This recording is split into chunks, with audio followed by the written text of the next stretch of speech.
Tolong Pak Nurudin buktikan secara rasional bahwa saya ada di sini. Ya Anda ada. Ya, tahu dari mana ada? Rasional. Tahu dari mana ada? Ya ini saya indera saya melihat. Ya itu indera rasional. Ya, salah satu pengetahuan rasional itu, maaf Pak, sesuatu yang bersifat indrawi ada secara faktual itu ya rasional gitu loh.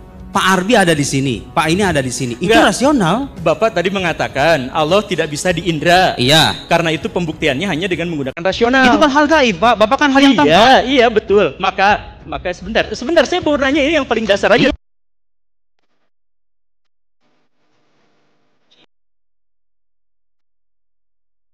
Assalamualaikum warahmatullahi wabarakatuh. Mas Ari bisa nggak saya bilang sekarang Mas Ari itu duduk tapi juga tidak duduk? Duduk tapi nggak duduk. Ya bisa nggak? Orang kontradiktif itu. Kontradiktif dong. Siapa yang mengatakan itu kontradiktif? Kita perlu pergi ke laboratorium nggak untuk memastikan kebenaran kemustahilan itu? Enggak dong, gitu. Iya kan? Jadi logika kita sudah mengamini itu secara pasti kan? Gak mungkin saya bilang ini tuh gelas tapi juga bukan gelas. Bisa nggak saya bilang ini adalah gelas tapi juga bukan gelas? Labil bener. Iya, gak mungkin. Itu nggak logik dong, ya kan? Nah itu contoh pengetahuan rasional, hukum non kontradiksi. Poin saya ketika kita bicara masalah ketuhanan, Tuhan itu ada dan keberadaannya bisa kita buktikan secara ilmiah melalui hukum kausalitas tadi. Karena seperti yang saya bilang, gak ada tuh saintis yang mengingkari hukum ini. Karena kalau saintis mengingkari hukum sebab akibat, dia nggak bisa meneliti dong. Dokter nggak mungkin mendiagnosa, farmasi nggak mungkin bikin obat gitu loh. Jadi itu hukum yang bersifat universal. Semua orang mengimani itu. Sekarang kalau misalnya Anda menyampaikan pendapat yang salah, yang menyaksikannya ribuan, dan orang-orang ini orang-orang awam yang isi kepalanya itu kosong, dimasuki pendapat Anda yang aneh ini. Ayo gimana pertanggungjawabannya? Ya sebetulnya bukan hanya bisa, justru sudah dibuktikan oleh para ulama muslim. Nah cuman saya juga menjelaskan tuh di perdebatan itu, di tengah hegemoni ideologi kaum sekuler gitu ya, orang-orang ateis yang kerap kali mengkerucutkan mana ilmiah pada pengetahuan empiris. Pengetahuan empiris itu artinya pengetahuan yang dasarnya pengalaman indrawi. Ya, kayak COVID itu kan sesuatu yang bisa terindra tuh, bisa diteliti di laboratorium. Jadi kalau orang mengatakan COVID berbahaya itu ilmiah, orang semua sepakat tuh. Ya kan? Kalau sesuatu yang sifat indrawi. Tapi kan sebetulnya sesuatu yang ilmiah itu nggak selamanya terindra gitu loh. Karena kata ilmiah itu sendiri Mas terambil dari kata ilmu. Pertanyaan saya sekarang, apakah pengetahuan manusia itu selamanya diperoleh lewat panca indera? Kan enggak. Ya kan? Kita itu kalau hanya membatasi pengetahuan pada hal yang bersifat indrawi semata, terus apa bedanya kita dengan hewan, dengan binatang-binatang lain? Manusia itu kan sering diartikan sebagai rational animal. Jadi hewan yang berpikir. Jadi keberpikiran itu menjadi diferensia atau pembeda antara kita dengan hewan-hewan yang lain nih. Ya kok bisa gitu kita membangun mindset bahwa sesuatu yang tergolong ilmiah atau pengetahuan yang sahih itu hanya pengetahuan indrawi saja? Enggak dong. Saya sudah memaparkan tuh di perdebatan itu bahwa pengetahuan ilmiah itu enggak hanya sebatas empiris, karena di balik pengetahuan empiris itu sebetulnya tersimpan pengetahuan rasional. Pengetahuan rasional sifatnya itu pasti. Kayak gini Mas, nih. Mas Ari bisa nggak saya bilang sekarang Mas Ari itu duduk tapi juga tidak duduk? Duduk tapi nggak duduk. Ya bisa nggak? Orang kontradiktif itu. Kontradiktif dong. Siapa yang mengatakan itu kontradiktif? Kita perlu pergi ke laboratorium nggak untuk memastikan kebenaran kemustahilan itu? Enggak dong, gitu. Iya kan? Jadi logika kita sudah mengamini itu secara pasti kan? Nggak mungkin saya bilang ini tuh gelas tapi juga bukan gelas. Bisa nggak saya bilang ini adalah gelas tapi juga bukan gelas? Labil bener. Iya, nggak mungkin. Itu nggak logik dong, ya kan? Nah itu contoh pengetahuan rasional, hukum non kontradiksi. Hukum non kontradiksi yang mengatakan dua hal yang bertentangan tuh nggak mungkin saling terhimpun, nggak mungkin saling terangkat. Nggak mungkin saya bilang ini gelas sekaligus bukan gelas, gitu loh kan? Ini adalah handphone sekaligus bukan handphone. Itu contoh pengetahuan yang sifatnya rasional. Kemudian ada hukum kausalitas yang saya katakan itu di perdebatan itu, hukum sebab akibat ya. Bagi yang tidak tahu, hukum sebab akibat itu hukum yang mengatakan setiap akibat pasti ada sebab.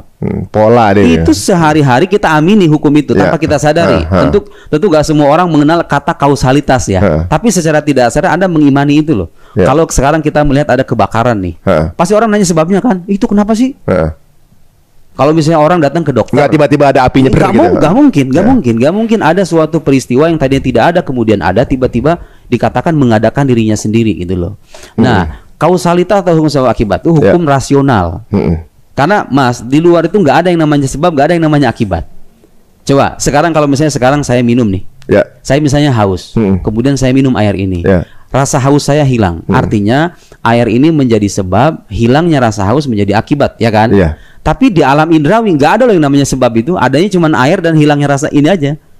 Anda bisa ngelihat gak yang namanya sebab itu mana? Ayo, sebab. Konsep sebab itu ada nggak?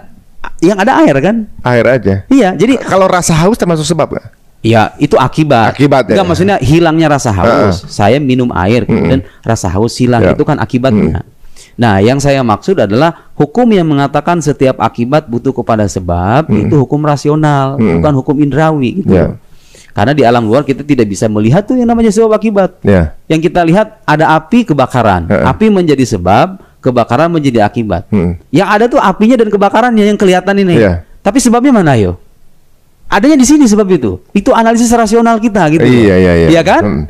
Nah, poin saya ketika kita bicara masalah ketuhanan, Tuhan itu ada dan keberadaannya bisa kita buktikan secara ilmiah melalui hukum kausalitas tadi. Karena seperti yang saya bilang, gak ada tuh saintis yang mengingkari hukum ini. Karena kalau saintis mengingkari hukum sebab akibat, dia nggak bisa meneliti dong.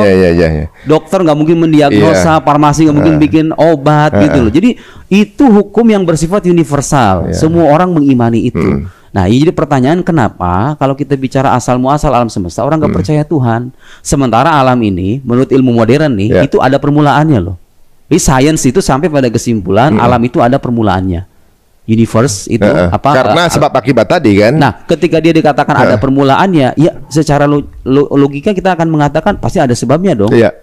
Masa sesuatu yang tadi yang nggak ada kemudian ada gitu. Tapi mengadakan dirinya sendiri kan mustahil. Iya. Masa bila motor itu menyusun dirinya sendiri, atau misalnya banyak hal di dunia ini yang kita amini keberadaan sebabnya, meskipun kita nggak pernah ngelihat loh. Mas Adi pernah nggak ngelihat yang bikin gelas ini? Nggak pernah kan? Iya. Ya kayak orang di bawah tuh beli kopi tuh, nggak dikasih bijinya doang, jadi sendiri. Jadi ketika orang mau mana Tuhan, kan Tuhan nggak bisa dilihat loh. Emang kalau sesuatu yang tidak dilihat artinya tidak ada. Banyak hal di dunia ini. Anda sekarang misalnya kemalingan duit nih, naruh duit misalnya di lemari, 5 menit kemudian duitnya hilang. Itu rasio Anda langsung sampai kesimpulan loh, ini duit ada yang ngambil. Anda nggak pernah ngelihat yang ngambilnya, tapi rasio Anda mengatakan ada yang ngambil. Nggak mungkin dia itu hilang dengan dirinya sendiri ya kan? Jadi alam itu ketika dikatakan ada dari ketiadaan, logika bermain di sana harus mengatakan di sana ada sebabnya. Nah, sebab itulah yang kita sebut sebagai Tuhan gitu. Ilmiah apa enggak itu kesimpulan? Ya ilmiah dong. Ya ilmiah dong. Kan hukum sebab akibat hukum ilmiah. Siapa yang bisa mengingkari bahwa hukum sebab akibat itu hukum yang tidak ilmiah? Orang ateis sekalipun dia akan dipaksa dua tanda petik untuk percaya dengan hukum itu. Ya ini kayaknya kan? Ini yang diambil orang teman-teman ateis sebenarnya kan? Iya, orang ateis tuh jadi ya suka atau tidak mereka akan terlihat tidak rasional ketika mengatakan alam itu mengadakan dirinya sendiri. Itu membantah konsep dia lagi gitu kan? Iya, mirip dengan orang mengatakan ini ada gelas dia bikin dirinya sendiri, masa handphone bikin dirinya sendiri? Iya benar-benar. Angin puyuh sama mesin tiba-tiba jadi mobil gitu. Jadi begini, sebetulnya argumen keberadaan Tuhan itu sebetulnya sangat mudah untuk dipahami. Bahwa kemudian para teolog kadang memperumit dengan rincian-rincian argumen filosofis ya karena kan setiap orang beda-beda kebutuhannya. Kalau Anda debat dengan seorang intelek memang harus begitu. Ada premisnya ini dijelaskan, kemudian konklusinya apa, premis minor, premis mayor, konklusi. Dengan orang awam kita bisa bicara kayak tadi tuh. Bapak kalau misalnya ngelihat ada makanan apa iya makanan tuh menyusun dan memasak dirinya sendiri ya ada yang buat dong. Bapak nggak pernah ngelihat loh pembuat makanan itu, tapi Bapak percaya kan? Jadi saya ingin mengatakan kepercayaan kita kepada Tuhan itu sangat rasional, sangat ilmiah. Justru malah ilmiah ya. Justru tidak ilmiah ketika Anda mengatakan alam itu ada sekonyong-konyong, tidak ada sebab, ya kan? Justru nggak ilmiah, justru malah kembali ke konsep mereka yang bilang semuanya ada yang menyebabkan, jadi itu kan justrunya. Jadi mestinya orang yang punya pikiran itu justru harusnya percaya Tuhan dong mestinya. Iya kalau orang itu konsisten dengan nalar sehatnya, percaya gini aja, Anda percaya nggak ada sebab akibat gitu aja. Kalau Anda percaya, jelaskan kepada saya apa sebab dibalik alam semesta ini. Ayo. Keren sih, Engel Antum tuh keren banget. Dan nggak mungkin gini loh, nggak mungkin misalnya orang dikatakan, oh oke, saya percaya sebab akibat, tapi yang menjadi sebabnya itu adalah alam itu sendiri. Loh, kok bisa Anda mengatakan? Lihat Mas, A dan B. A dikatakan menciptakan B, tapi B juga A diciptakan oleh B, B diciptakan oleh A. Logiknya itu. Iya. Itu namanya vicious circle. Itu lingkaran setan. Daur bahasa Arabnya. Itu mustahil gitu loh. Masa Mas Ari melahirkan saya melahirkan Mas Ari, itu mungkin nggak? Kalau laki-laki nggak melahirkan ya. Maksud saya bergantung pada Mas Ari, Mas Ari bergantung kepada saya. Keberadaannya itu mungkin nggak? Nggak mungkin lah. Nggak mungkin lah, gitu ya. Berarti ini satu konsep, satu keimanan yang berbeda di kita ya. Kita nggak usah sebut gitu. Yang mengatakan bahwa Tuhan pencipta alam semesta, tapi Tuhannya lahir di alam semesta. Enggak. Tuhan itu ada salah satu keyakinan yang Tuhannya lahir di bumi, tapi dia juga pencipta alam semesta. Oh, itu ya keyakinan yang berbeda bukan kita. Iya. Jadi konsepnya juga fail juga di situ kan berarti. Tapi secara umum gini Mas, agama teistik itu sebetulnya percaya dengan creator itu, pencipta itu sebetulnya percaya. Jadi ada satu titik temu antara kita dengan mereka, percaya dengan Tuhan pencipta. Ya, di situnya ketemu. Itu ketemu gitu ya. Jadi ya itu tadi, ketika orang-orang mengatakan kepercayaan kepada Tuhan itu tidak ilmiah, saya kadang-kadang iseng bertanya, oke, apa bukti ilmiahnya kalau kepercayaan itu tidak ilmiah? Mereka nggak akan bisa jawab loh. Lah iya kan? Iya. Karena gini nih, ilmiah versi mereka itu kan kadang-kadang dipersempit pada pengetahuan empiris, pengetahuan indrawi ya. Oke, sekarang saya mau nanya, ketika mengatakan Tuhan tidak ada secara ilmiah dan ilmiah versi mereka itu ilmiah dalam arti indrawi. Saya mau nanya sekarang, atau misalnya mereka sering mengatakan begini, menurut sains Tuhan itu tidak ada. Pernah nggak ada orang ngomong begitu? Ada orang mengatakan begitu. Menurut penelitian sains Tuhan itu tidak ada. Jadi bagi mereka sains itu menafikan keberadaan Tuhan. Ada kan? Itu jargonnya sebagian orang-orang ateis begitu kan? Ya sekarang kita itu berada dalam kemajuan teknologi, sains punya bukti-bukti yang real, punya kontribusi yang nyata. Tapi bagi sains Tuhan itu tidak ada. Mari kita analisis ungkapan ini. Menurut sains Tuhan tidak ada. Saya mau nanya sekarang, objek kajian sains itu apa sih? Alam fisik kan? Jadi sains itu mengkaji fenomena alam semesta yang terindra ini. Ya kan, sains itu objek kajiannya. Dia nggak punya urusan dengan sesuatu yang tidak terindra, yang non indrawi. Gak punya urusan sains itu. Dia mengkaji gejala dan fenomena alam semesta ini yang terlihat, yang bersifat empiris gitu ya. Saya mau nanya sekarang, Tuhan itu bersifat indrawi atau tidak? Kan tidak. Lo kok bisa Anda menggeret sesuatu yang bidang kajiannya itu bersifat indrawi untuk menafikan sesuatu yang lain yang tidak bersifat indrawi gitu loh? Kan gak nyambung. Kayak gini Mas, bisa nggak gramatika bahasa Inggris mengoreksi gramatika bahasa Arab? Bisa nggak? Iya, ini apa namanya? Kenapa? Itu bukan ranahnya kan? Bukan ranahnya kan? Jadi bukan ranah sains untuk mengatakan Tuhan tidak ada. Jadi untuk mengatakan Tuhan ada atau tidak itu kita perlu membuktikan secara rasional melalui hukum metafisika. Namanya kausalitas tadi itu. Kenapa? Karena wujud Tuhan sendiri bersifat metafisik, artinya non indrawi itu nggak kelihatan. Jadi kalau Anda pengen tahu Tuhan ada atau enggak, solusinya bukan pergi ke laboratorium, tapi apa? Menggunakan akal sehat Anda. Mungkin nggak sih alam semesta ini ada dengan dirinya sendiri? Coba aja gitu. Tiba-tiba nyiptain diri sendiri gitu. Kan nggak mungkin kan? Kan nggak mungkin kan? Jadi Tuhan itu sudah membekali kita dengan akal sehat. Dengan akal sehat ini sebetulnya kalau kita jujur dengan akal sehat kita sendiri, kita tuh bisa kok sampai pada kesimpulan Tuhan itu ada. Kita nggak pernah ngelihat. Emang Tuhan tidak bisa dilihat? Kalau Tuhan dilihat terbatas dong jadi. Justru indera kita ini kan tidak agung lagi. Kalau sudah terlihat namanya bukan Tuhan gitu loh. Bener. Kalau bisa dilihat bisa dibikin AI-nya kan? Iya. Bisa di-create sama manusia bukan gitu. Tuhan lagi namanya kalau Tuhan lagi, kan. Jadi Tuhan itu harus bersifat harus berbeda dengan ciptaannya. Ya logik juga. Gak nyampe kitanya. Iya. Dan sesuatu yang tidak bisa kita ketahui. Kita tidak mengetahui hakikat Tuhan. Betul. Tapi kita bisa mengenal sifat-sifatnya. Akal kita bisa memastikan keberadaannya. Kemudian kita bisa mengenal sifat-sifatnya melalui wahyu yang terpercaya. Nah, yang menarik Mas, dalam Islam wahyu kita punya Al-Quran ya. Ini Al-Quran ini satu-satunya kitab suci yang bisa divalidasi keilahiannya. Maksud saya begini, kalau Mas Ari sekarang di hadapan kita ada Quran nih, bisa nggak membuktikan kepada orang bahwa ini firman Tuhan? Itu kita bisa. Dan argumennya banyak. Ini keren nih, di mananya tuh? Nah, saya sudah menulis satu buku, judulnya itu membuktikan Al-Quran, nggak saya bawa. Membuktikan Al-Quran sebagai kalam ilahi. Lagi-lagi kita harus membuktikan secara rasional. Ini dengan gaya-gaya ini juga apa namanya di penelitian iya bahasa-bahasa akademis. Bahasa akademis tadi. Iya, bahasa oh nggak ada ilmiah. yang dibikin bahasa ilmiah. Ya, bikin anak sekarang gitu ada nggak? Iya enggak jadi sisi ilmiahnya ada, tapi saya berusaha sebisa mungkin menyederhanakan. Pola penyampaian menyederhanakan pola penyampaian. Ya, itu sudah ada. Begini, kalau kita pengen tahu Quran itu benar firman Tuhan atau bukan, dilihat siapa yang menyampaikan Quran itu. Nabi Muhammad kan? Oke. Nabi Muhammad itu datang dengan klaim aku adalah utusan Allah. Beliau mengaku loh sebagai utusan Allah. Ini nggak usah kita perdebatkan. Karena dunia udah tahu. Itu informasi historis yang sedemikian masif bahwa ada seorang namanya Muhammad alaihissalam mengaku sebagai nabi. Oke. Nah, kita lihat di pengakuannya benar apa enggak? Dilihat orangnya dong. Oke. Kalau Anda baca sejarah, Nabi Muhammad itu dalam sejarah hidupnya dikenal sebagai orang jujur lagi terpercaya. As-Shadiqul Amin. Tahu kan gelar itu kan? Jadi sebelum menjadi nabi, orang masyarakat Arab itu mengenal betul beliau sebagai sosok yang jujur. Orang jujur nggak pernah bohong. Tiba-tiba datang dengan pengakuan, aku adalah utusan Allah. Apakah selesai sampai di situ? Belum. Tapi itu jadi pertimbangan kita loh. Kalau orang nggak pernah bohong, apa iya? Sesama manusia nggak pernah bohong, mungkin nggak dia berbohong atas nama Tuhan?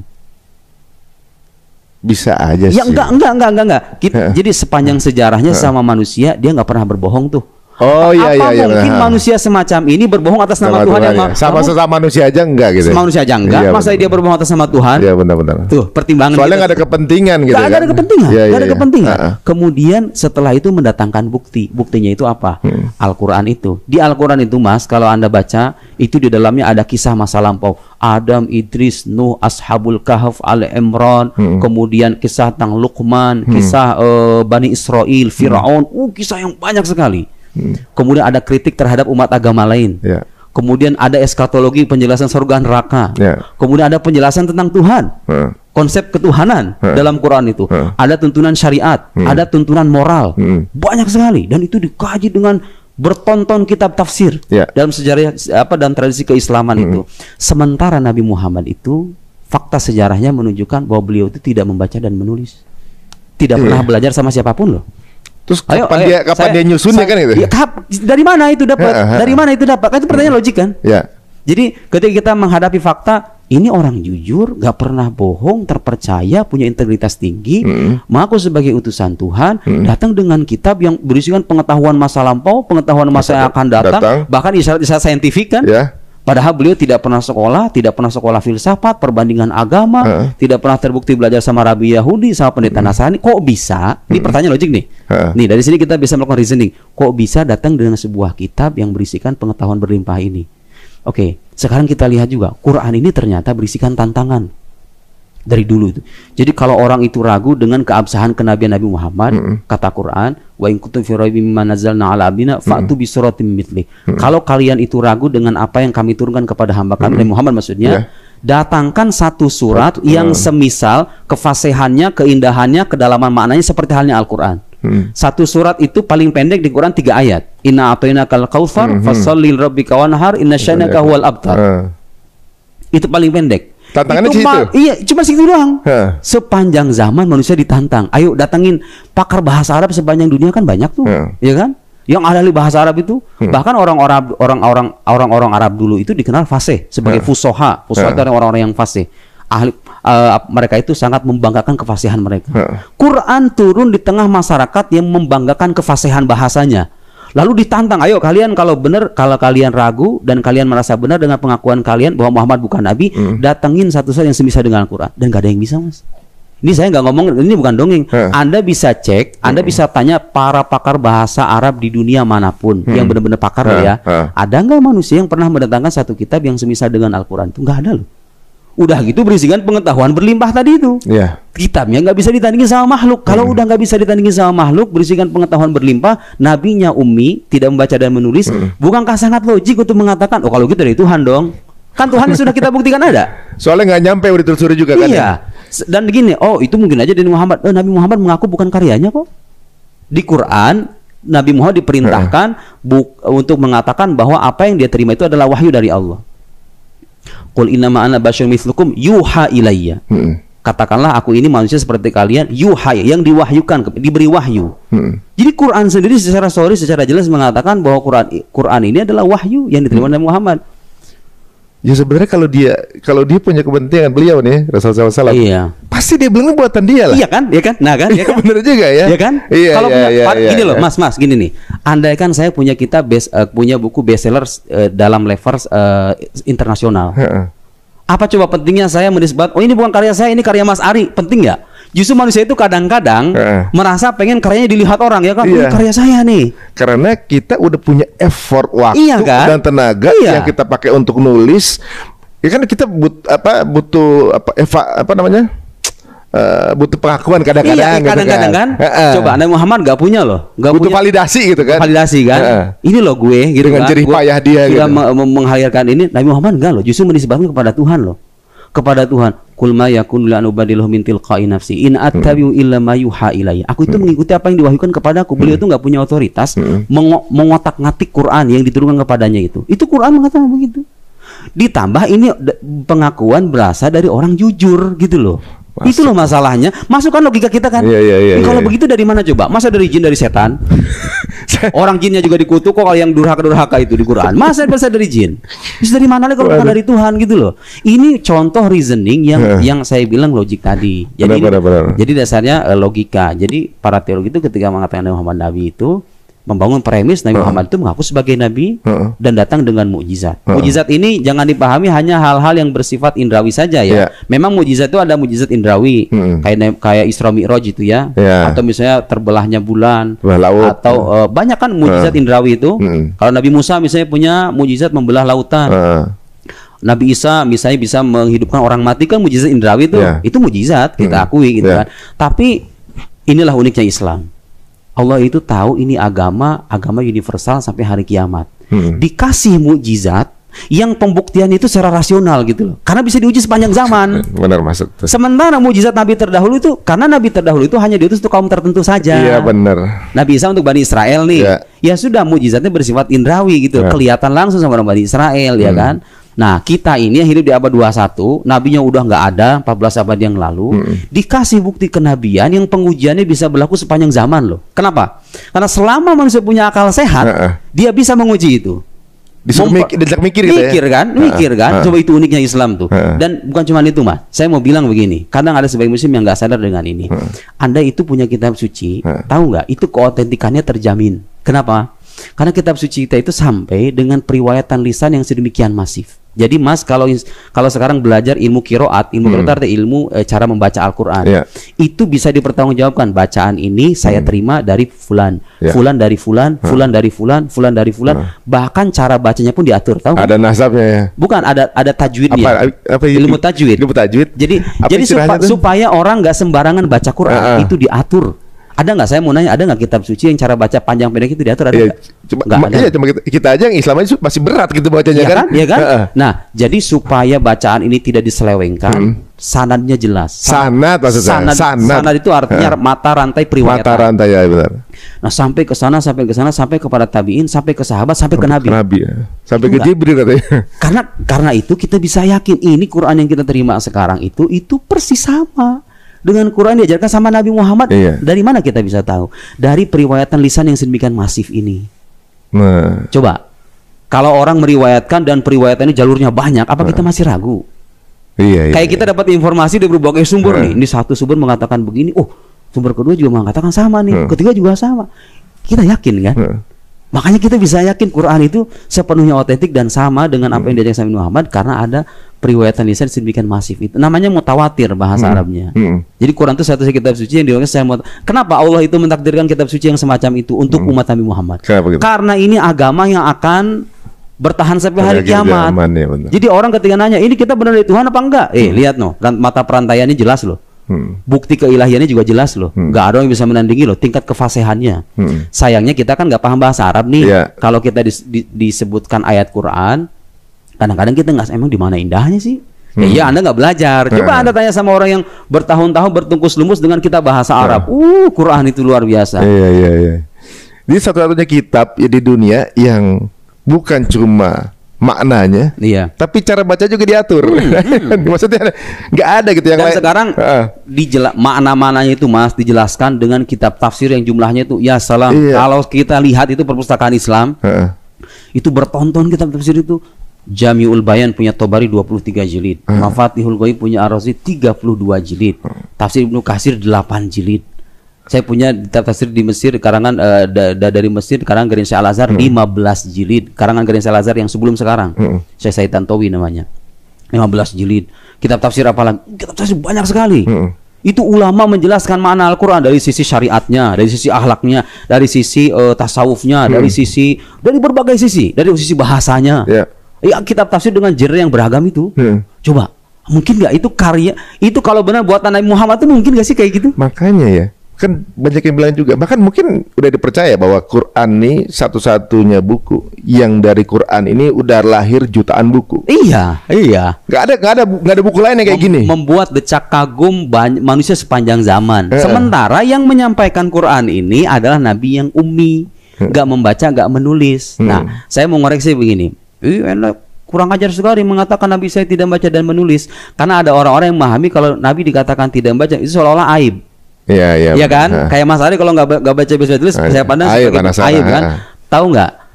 Nabi Muhammad itu sengaja Allah takdirkan tidak membaca dan menulis supaya apa? Supaya itu menjadi penguat akan kenabiannya. Karena kalau Nabi itu pernah membaca dan menulis dan pernah belajar, orang akan punya alasan, ini buatan Muhammad ini mah. Hasil belajar dia ini mah, ya enggak? Ya kan? Allah sengaja tuh menutup celah itu. Angle-nya pas ini. Iya kan?